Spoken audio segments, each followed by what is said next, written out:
Everyone, welcome out to the next video of my SQL Fundamentals video series. If this is the first video in the series that you're finding, no worries. Every video can be watched independently and 100% by itself, but if you would like to see those other videos in the series, go ahead and find those links in the description below, or I'll also put a link to the most recent video before this here on the screen. And if this is the first video that you're seeing in the series, then let me just explain the tech stack that we're using for these tutorials. I do have an AWS RDS MySQL database instance hosted in my AWS cloud. And then what you see in front of you here is a desktop database editor called dbeaver, if you're not familiar with it. And I have this desktop database editor connected to my AWS RDS database. And so any data that I'm manipulating here through this editor is going to be applied to that database up in the cloud. And so they're connected. And so whenever I insert data and then query it, we're querying directly to that database. And whenever I delete something or update it, then again, that's being applied to that database. So you can do the setup locally. So instead of pointing to a database up in the cloud, for example, you can point to a local instance of a MySQL database or any database for that matter that you want to work with. But that is the setup that I have running right now, just so you know. And just to review what we went over in the last video, we talked about the group by clause, aggregate functions, and the common ones you're going to see on a day-to-day basis, as well as the having clause on filtering those grouped or aggregated result sets. And what we'll be going over today is going to be mainly around the order by clause here. We'll be talking about how to order your results set in ascending or descending order by single or multiple columns.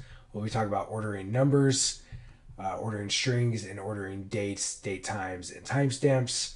We'll also be talking about how to order aggregate functions, as well as using the order by clause coupled together with our previous concepts. So you'll be seeing kind of how all of those will interplay together. And so let's go ahead and get started with that. Before moving on to the actual order by clause, I do need to populate the database with actual data. So I'm going to do that here now. And just to show you, if I refresh the tables here, there are no tables at the moment. So if you're familiar with this series, you'll have seen this ER diagram before. I'm going to be using the dogs table here as well as the feedings table. I will be removing the foreign key for the food ID here. Since this won't be in play, I'm just going to remove it for this video. And I did remove the constraint as well on the null. So you'll see that here shortly. Is the last video, if you saw, I removed the not null constraint here for the sex of animals, and now I'm going to be removing it for the age. That way we can see how nulls affect ordering. And if you're seeing that, I don't want you to worry. I'll be placing those constraints back here in the future videos as we move along. But just for these cases, I did want to show you the null cases. So let's go to get back to that. Oh, excuse me here. Back to dbeaver. And I'm going to go ahead and create the table. Also, let me zoom out here a little bit. Perfect. Okay, so we're going to be creating the dogs table. As I mentioned here, I'm going to be adding the not null back as a constraint for the sex, but I will not have it here on the age. Let's go ahead and execute this, and we do in fact get a good execution. I refresh this, and now we have the dogs table. And so I won't spend too much time here on these, but I'm just going to show you that they're working. The next step is to insert data into that table. So let me bring this down, show you guys the data I'm inserting. So we're doing an owner ID, name, age, sex, and breed. Again, if you've seen the last videos, you're familiar with this. We used the dog table on the last video. I have added some nulls here on the age column, and that again, so we can see how those work with the order by clause. So let me go ahead and execute this, and that executed, we got 40 rows. And now what I'm going to do is just select from that to prove to you guys that we did insert our data correctly. Let's go ahead and do that. Okay.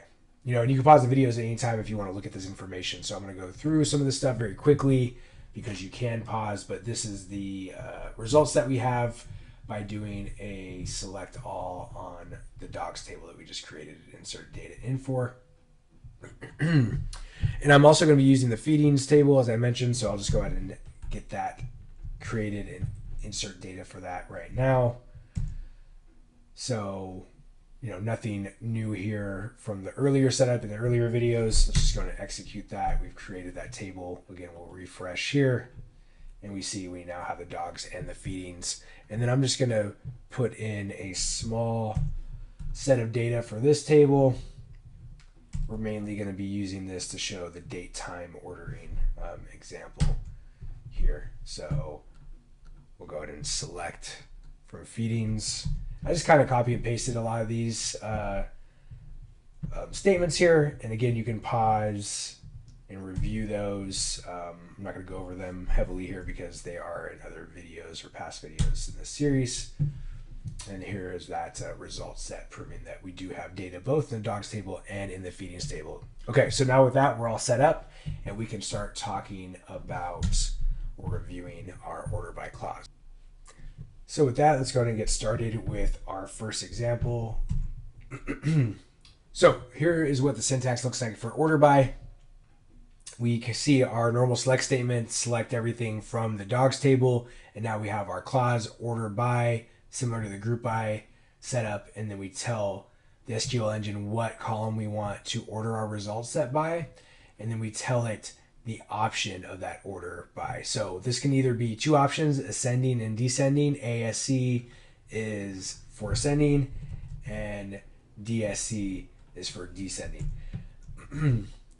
And if you're not familiar with these, you'll see these in Excel or Google.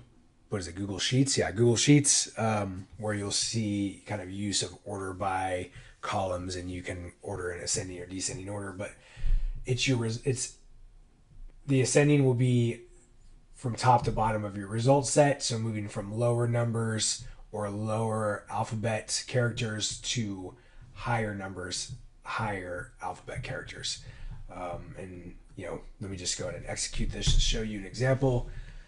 And so we can see here, we've told the engine to order our entire result set by the age column and do that in ascending order. So we are moving from the lowest ages to the highest ages. So youngest dogs to oldest dogs. And that's how this essentially works. I don't want to overcomplicate or over-explain that. I think you guys get the picture.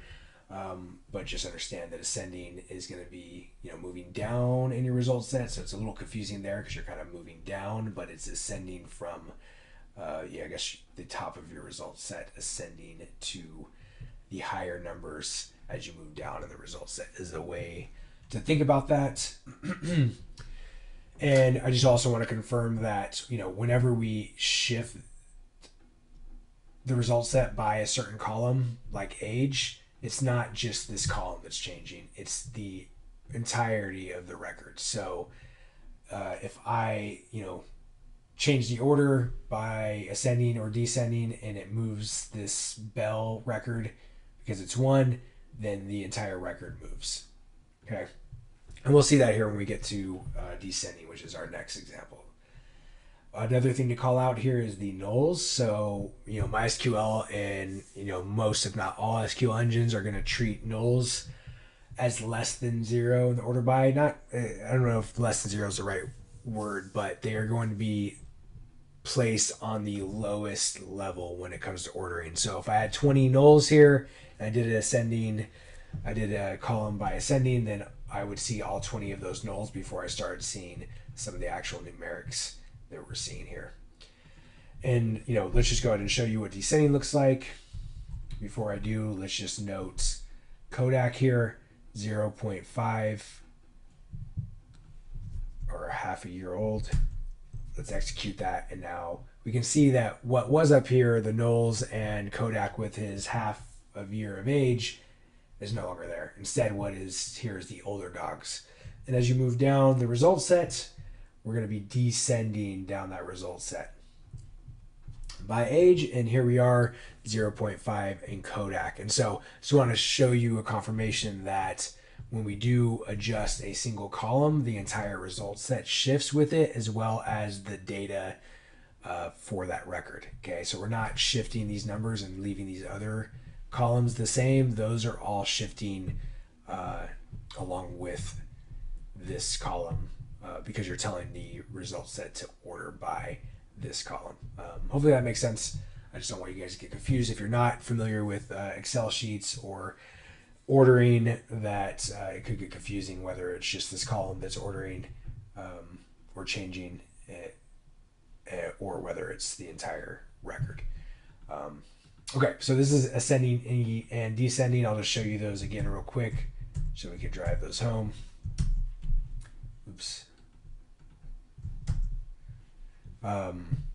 So yeah, this is ascending. Age is going from lowest age to highest age, and this is going to be descending here, moving from the highest age to the lowest age. And this is also how numbers are going to act. So I'm kind of double dipping here, not just showing you the syntax, but also showing you how, if you remember from the overview, how the numbers are going to be ordered. This works for floats, integers, etc., etc. Negative numbers as well. We don't have any negative numbers, obviously, for age. And those nulls are always going to kind of be the same way. They're always going to be the lowest value when you're ascending or descending with the order by clause. And so with that, let's go ahead and talk about the default real quick. So when you're using order by, you don't have to actually denote if it's ascending. You can just write this right here, and the engine will assume or default to an ascending order. And so you can see we had it on descending. I didn't put an actual option there, and it's still ordered by ascending order. And if I go ahead and just type ascending, we're going to see that nothing changes. We have the two nulls at the top, 15 at the bottom here. Go ahead and execute that command. We still have the nulls in the 15. So hopefully that's confirmation that you don't need to use this. I actually don't use this if I know I'm ascending, because it's kind of understood by most folks that it is there by default. And why write more code if you don't have to, you know? Okay, so now we're done with that. Let's go ahead and see another use case where we want to order something.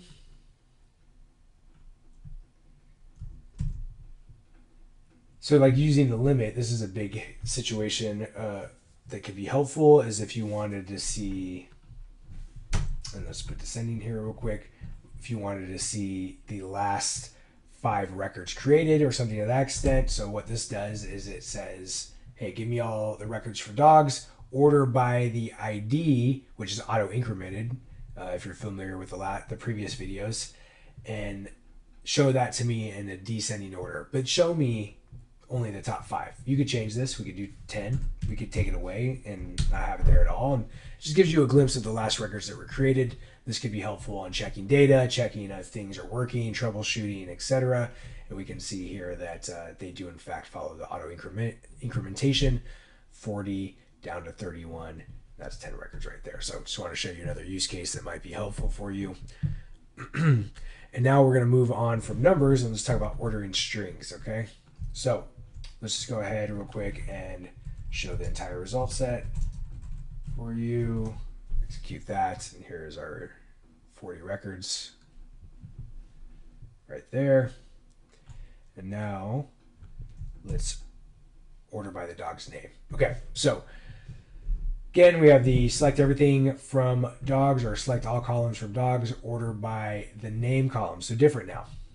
We can see here now, this is not ordered by name. They're all over the place. There's no kind of pattern. And we also don't have an ascending or descending option. Again, there's nothing here, so the engine is going to assume that is going to be an ascending order.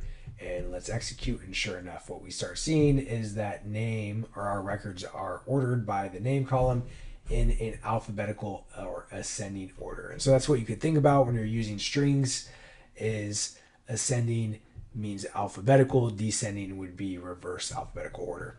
And so we have, Akira, Argo, we can look at these and start to easily confirm that, Winnie is down here at the bottom.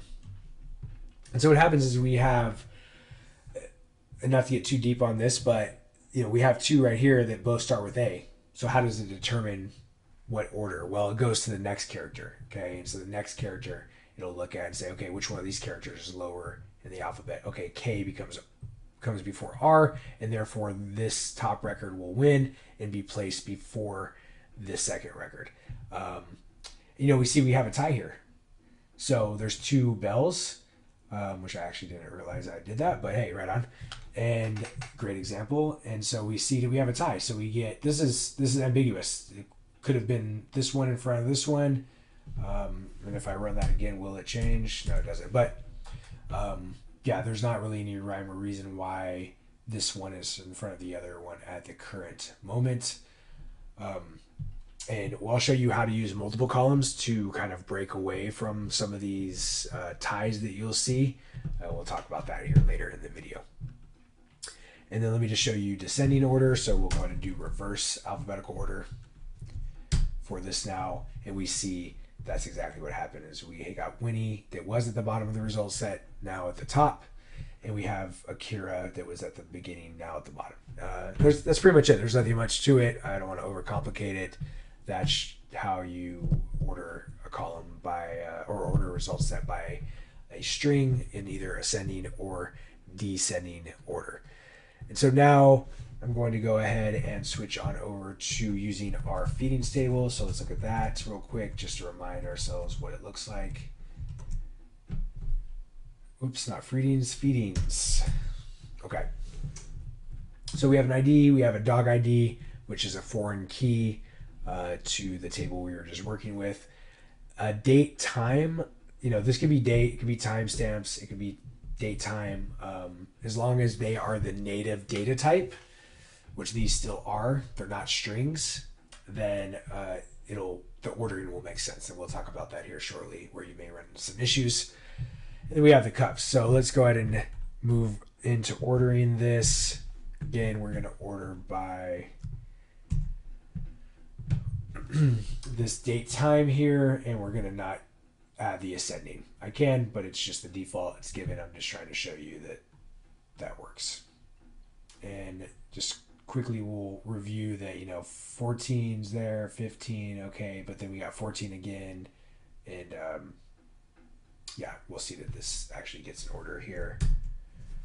And so we can now see that by ordering the feedings result set by the feeding date time column, it does put the date, the 14th day of January in front of the 15th, and we see that even the ones that have the same date, the timestamp, the earlier timestamp is making it before the later timestamps. And then we see we have some ties here, and they all kind of just get placed as they will. And they may be getting placed by the ID. I'm not 100% sure on that because it does look like there is an order between these, but I can't confidently say that. So I just want to mention it, that there may be something happening in the engine there that I don't quite have the answer for you on that. But generally, if you wanted to order by another column, then you would add that in. And again, we'll get to that here shortly. And now let's go ahead and add the descending. So that will just reverse our order. So again, not to overcomplicate, we see the 16s up here, and the 14s down here. We see that the 9 is below the 17. And so this all makes sense from a descending order. Hopefully you see that as well. And then that's pretty much it for date time. And so one thing that you have to be careful about is that these are actual native data types. Date time, this case is actually a type of date time right now. And oftentimes you'll see these converted to strings. And when you order the strings, if this were a string and you ordered it, then it won't be ordered by date and time any longer. It will actually be ordered by the actual numeric values in that string.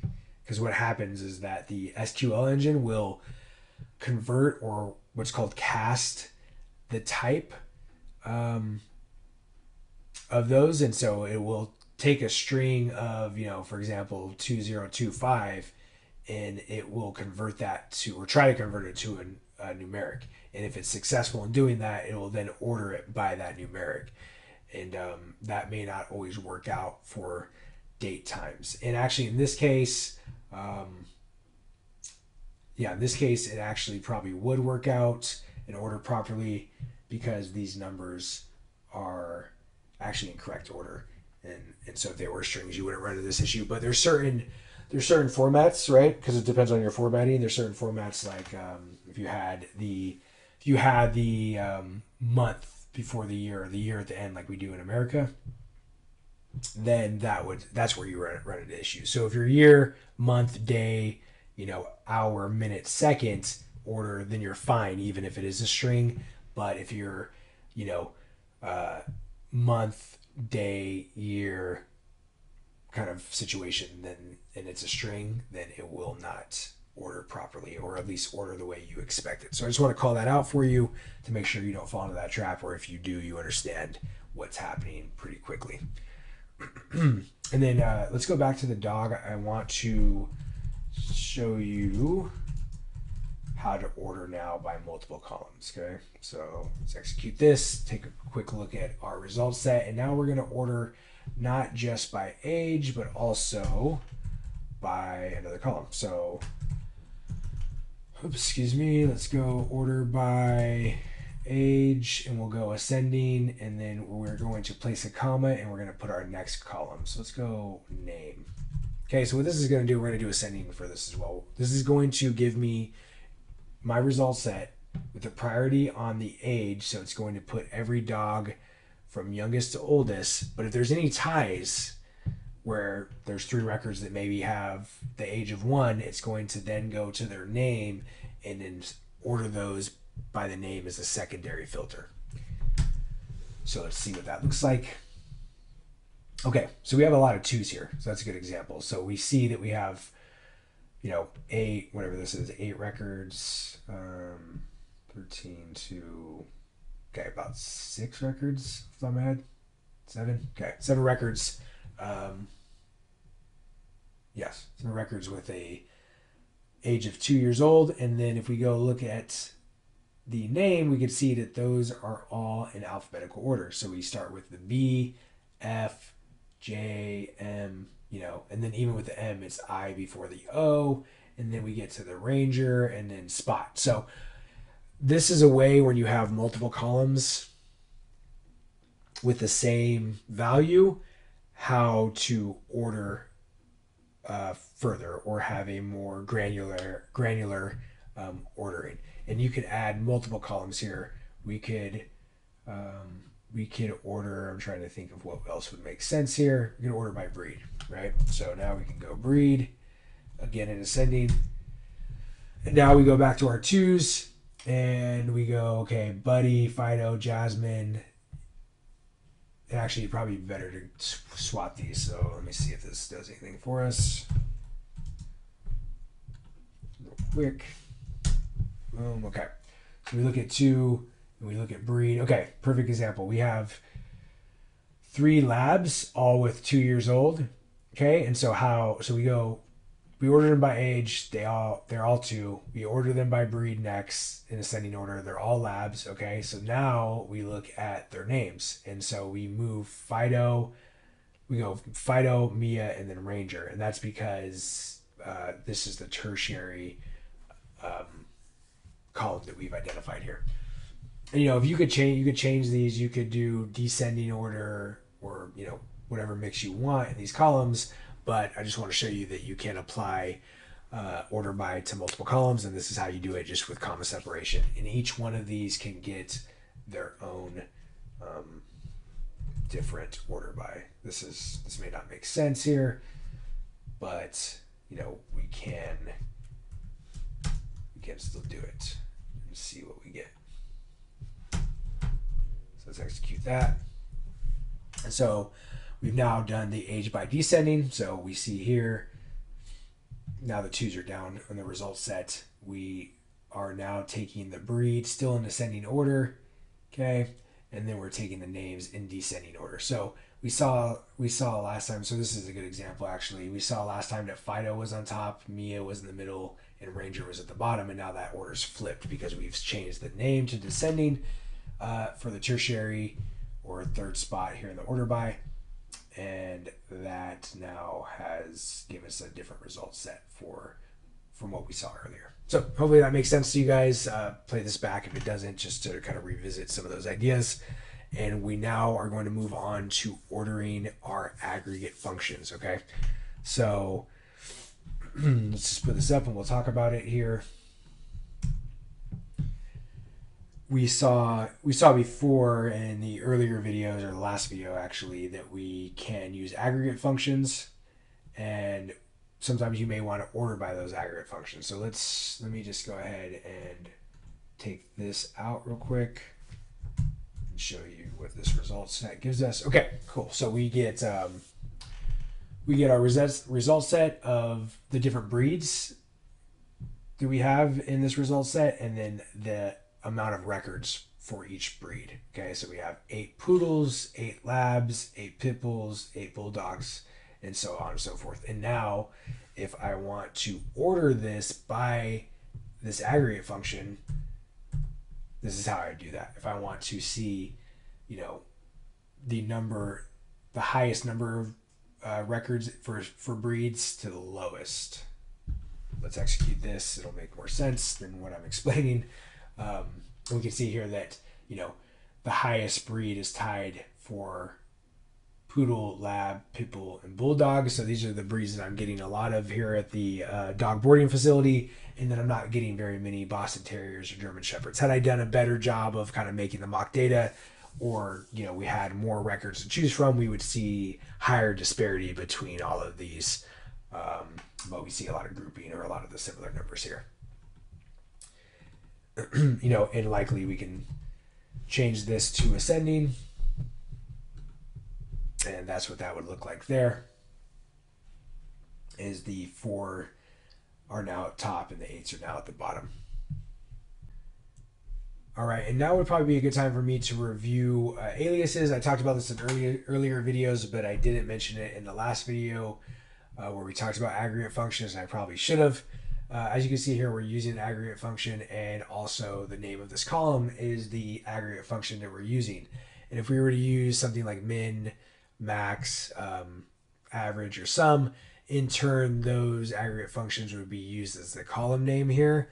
But that doesn't really give us a very good descriptor of what that column is doing. In a small statement like this, it may be easy to figure it out, but in larger statements or more complex statements, it could leave somebody viewing this result set as unsure of what this column is actually showing you. And so a lot of times what you'll see is people will alias these to something a little bit more descriptive, such as breed count here. And then if I execute this, we now can look at this column and understand, okay, this is a count of the breeds, and tie that together with what's happening here. Is this is a count of a specific breed in this table.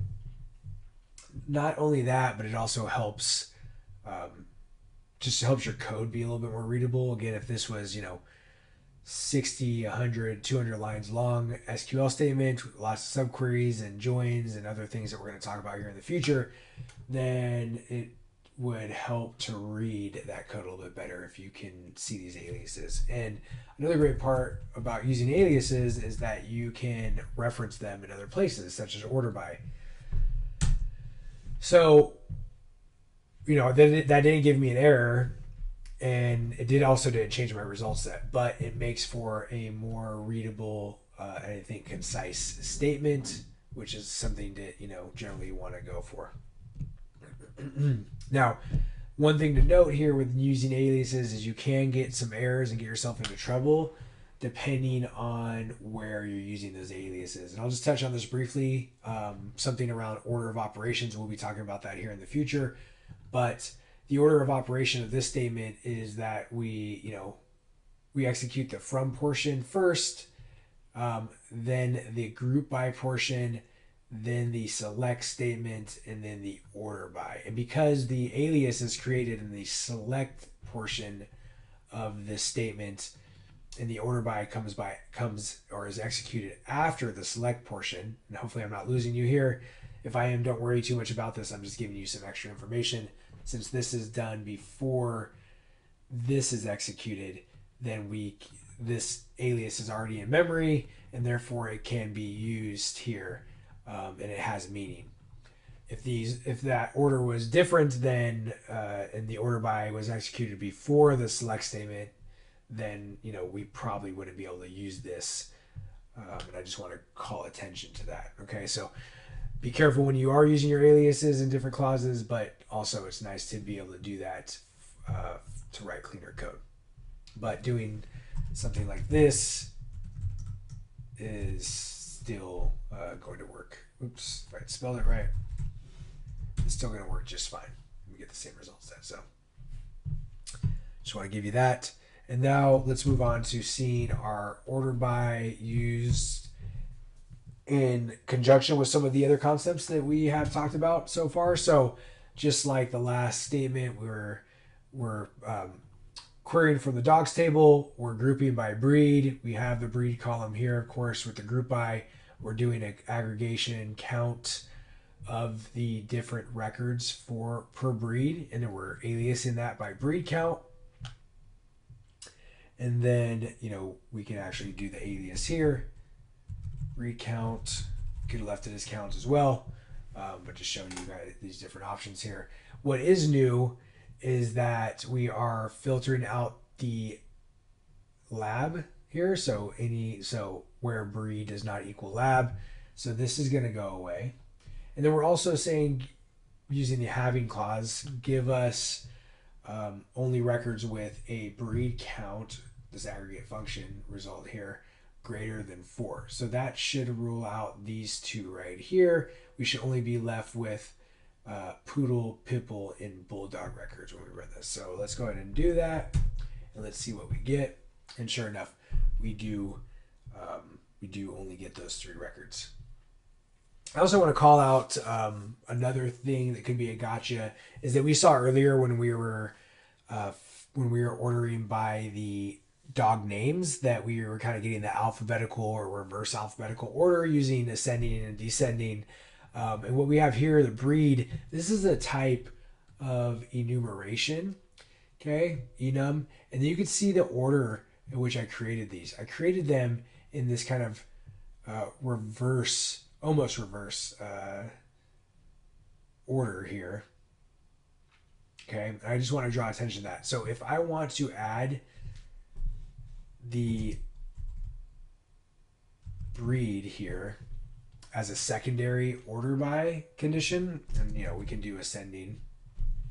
What you would expect in a alphanumeric situation, because these are all the same, we would expect it to go to the breed, and then it would be bulldog as the first record, pitbull is the second, and poodle is the last. But let's run this and let me show you what happens. Nothing changes. And that can be very confusing because you're just looking at these as variable characters or strings. And I want to draw attention to the fact that these are enumerations, and actually behind the scenes, how the engine is ordering these is it's ordering them by the order that they've been put into place. And so it assigns a numeric value to these enumerations, kind of like a key, if you're familiar. And so poodle gets a key of 1, pitbull gets 2, German shepherd 3, so on and so forth. And so because I enter these in almost a reverse order, not quite, but almost there, then what's happening is when I go to order by, it's ordering by the numeric values of those enumerations or the keys that they were given, and not by the actual strings that they were given. Okay, so I just want to call that out.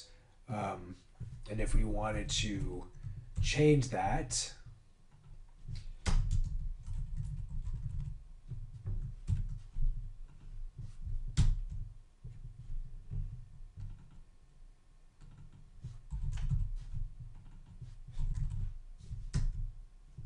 excuse me, we could do something like this right here. And so now what I've done is I've said, hey, don't treat these as enumerations. Treat them as strings by using this char keyword here. And this is called casting. And so, we'll go into this more in the future, but I just wanted to call out that enumeration situation and as well show you how to get around it if you wanted to. And now we get what we expect, which is the ordering of the bulldog, first Pipple, and then Poodle, because I changed these to characters or strings, and now they're going to be ordered in the alphanumeric way that we expect them to be. Okay.